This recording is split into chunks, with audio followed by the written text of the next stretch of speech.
in an incredibly mountainous, rough section of British Columbia, the northwest corner of the province up against the Alaska Panhandle. The wealth of ages was locked in these mountaintops. At the turn of the century, men came here to find it. So here we are in the heart of the Golden Triangle.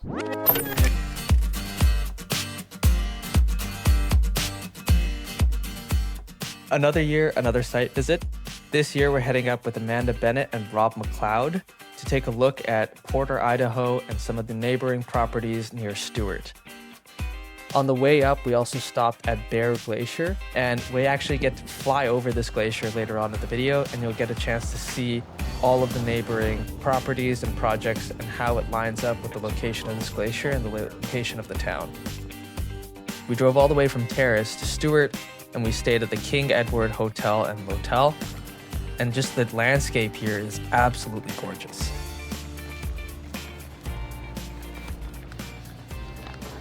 This is the King Ed Motel. Up there in the clouds, you can kind of see the peak. That's where we're trying to go. That's where the Porter Idaho Mine is. It's actually on the other side of not this peak, but a peak that you can't even see right now, but right behind those clouds.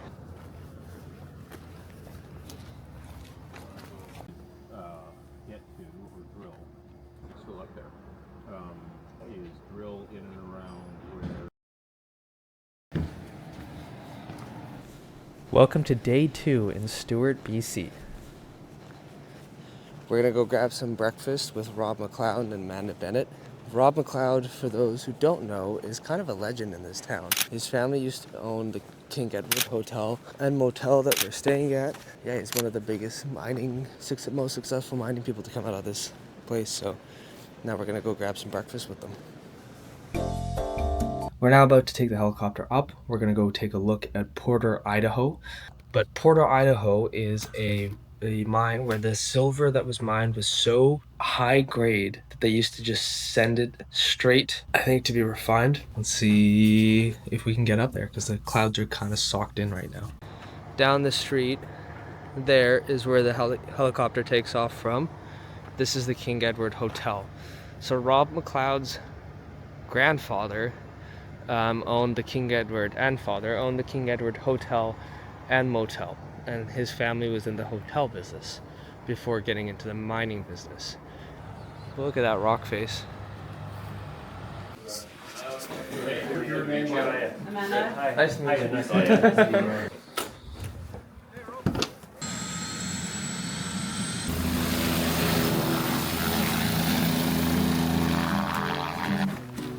Before heading up, we got a good safety walkthrough from the pilots, and it was really cool to see the helicopters landing and taking off as we were prepping to get up in the air. The goal from this trip was really to look at a few key assets that were recently acquired by Dolly Varden Silver, including the Porter project, the Mountain Boy assets, and also fly over the Kinskutch land that was acquired from Hecla. Our first stop is the Red Mountain project, which Rob McLeod was actually the CEO of when it was under IDM before they sold it to the Ascot team and the Premier Mine. Rob took us around and we took a look at some of the rocks and some of the mineralization that you could very clearly see just by looking at it. So what's cool is I want you guys to know that this smells kind of like rotten eggs over here, which fits the way it looks, honestly. If there's something else you need to see, This was just the first part of the tour. We're also going to go further up the Red Mountain project where you can actually see the glacier. It's an amazing view, like once in a lifetime experience to say the least. Next, we flew over the Cambria ice fields to head over to Dolly Varden's main project, the Kitsault Valley project, and specifically to land at Homestake, Maine and take a look at one of the drills that was turning there. Okay, crazy.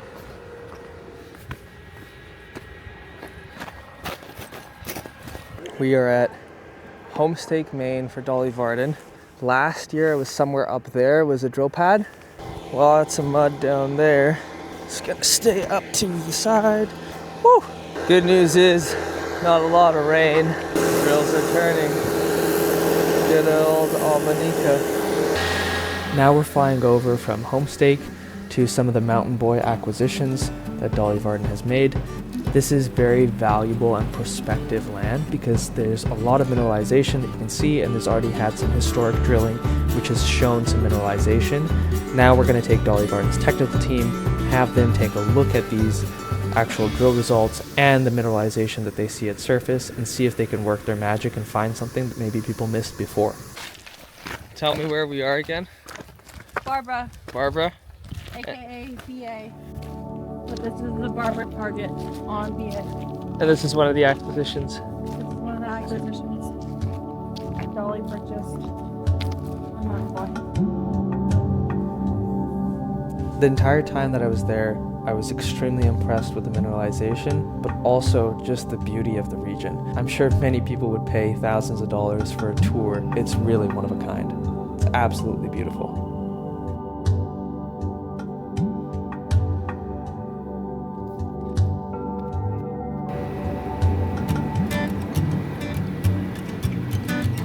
After spending some time at the BA property, we then flew over some of the other Mountain Boy acquisitions, headed over back towards Stewart before heading down towards the Kitsault Valley project. On the way, we stopped to look at some really cool mineralization, as well as some interesting algae in the snow.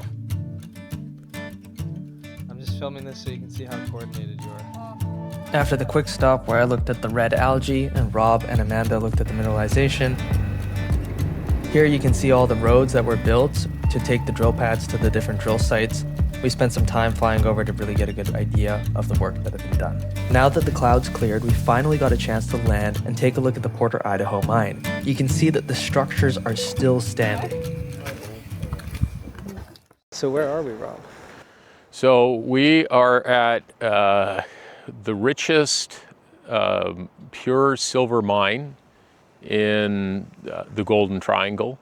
It operated for a few years in the mid-20s up until the late 1920s, when the great stock market crash of 1929 caused the price of silver to drop. The ore was so rich here that it was direct shipping. So it was, up to 1,000 ounces per ton of silver, along with lead and zinc. And so some of the buildings that we see above us here, this one, in fact, that's half fallen down, that was the start of the aerial tram line. The operator of the mine was the Premier Mining Company, who were operating the Premier Mine located north of Stewart. And so now there's numerous vein-filled faults that have been drilled by previous operators. Like, there's a lot of work that was done in the 1980s, but these veins are still wide open for expansion. There is still significant exploration potential to discover new veins between here and the Silverado mine, which is located about a kilometer to the northwest. So I believe that there's still a great deal of exploration potential at this project. Won't sugarcoat that it isn't a challenging area to work, given the extreme topography and the rugged terrain. But if explorers and miners didn't work in this type of environment, there would be no mines in the Golden Triangle. So I'm a believer. It's very inspiring to see what these early pioneers and explorers that had the same dreams that we have as modern explorers. We wouldn't have to walk up. We got to take this nice helicopter up and can use the helicopter to support drilling. But I believe if you saw a development project out here, you'd probably use the same aerial tramline technology, and you can see a bunch of the cables that are laying down on the ground, and even over here you can still see some steel towers standing from about 100 years ago is when they first started building this. I can't begin to express how impressed I was standing there and seeing that they had actually mined back when they didn't have helicopters accessible. Back in the day, the miners used to ride that tram down to the bottom because it was easier than walking down. Just absolutely crazy to think about. This would have been a drying oven that they would have used for the samples, where they would take rocks from underground, put it into the oven, heat it up so it can dry out and take all the moisture.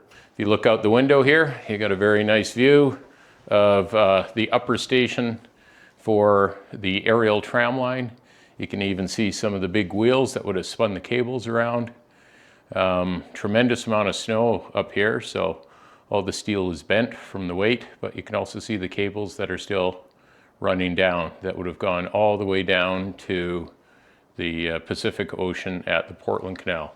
And you gotta say, if you look out the window here, the assayers that would have worked here 100 years ago would have had one heck of a view, even if the glaciers have melted quite a lot since that day.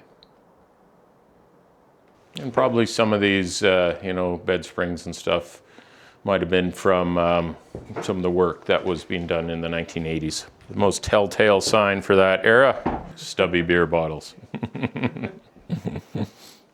So here we are in the heart of the Golden Triangle, but often we say quite ironically, it should be named the Silver Triangle. Great silver producers such as the Premier Mine, such as Eskay Creek, which produced as much value in silver as gold. Dolly Varden Silver's Torbret and Dolly Varden mines, but the richest of all of them were the Prosperity and Porter Idaho mines, where we're sitting at today. This is the old assay office for the operations in the 1920s. In the Golden Triangle, there are different geological ages of mineral deposits. So here specifically at Porter, Idaho, you have these very deep through-going faults that have almost pure sulfide veins associated with them of lead, zinc, and very, very high-grade silver. Like you can get up to 1,000 ounces per ton silver values. You can have some native silver, you can have some pyrargyrite. This deposit was so rich that the ore was direct shipped rather than having a concentrator. The ore was sent by aerial tram line, and if you look down there, you can see some of the towers from this tram line that went from 1.5 kilometers here above sea level all the way down to the Pacific Ocean, which you can see off on the horizon by way of a remarkably engineered aerial tram line. But despite being in a challenging location, this mine was profitable. It gave the operating company a return on their capital investment, and it was forced to shut down due to the great stock market crash in 1929 that caused the price of silver to tank. So just like today, mining can be cyclical. Commodity prices can go up and down. So I'm a third generation miner and explorer from Stewart, BC. My grandfather immigrated to Stewart in 1925 from Scotland. My father was born here in 1927, and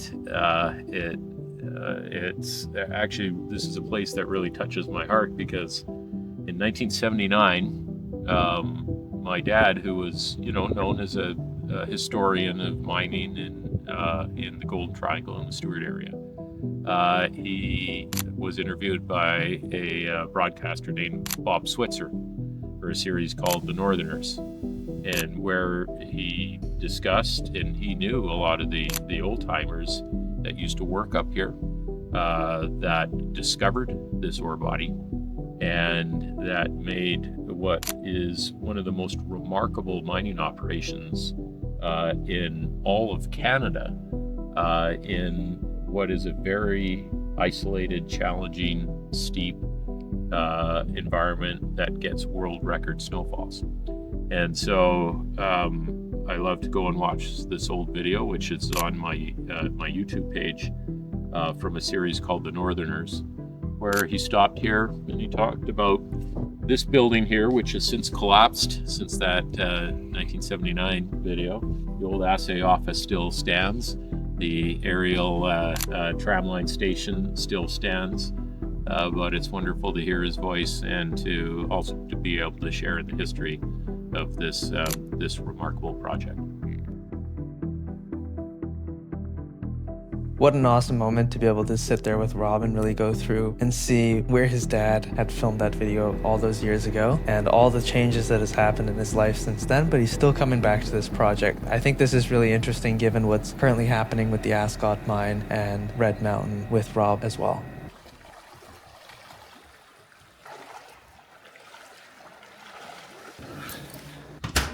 Fantastic. I'm not gonna lie, waking up on Sunday was a drag to see all the clouds come in, but that's actually quite common in Stewart. It tends to be cloudy in the morning and then the sun burns off the clouds, and throughout the day you get to see a little bit more of the mountains as we're driving back to Terrace.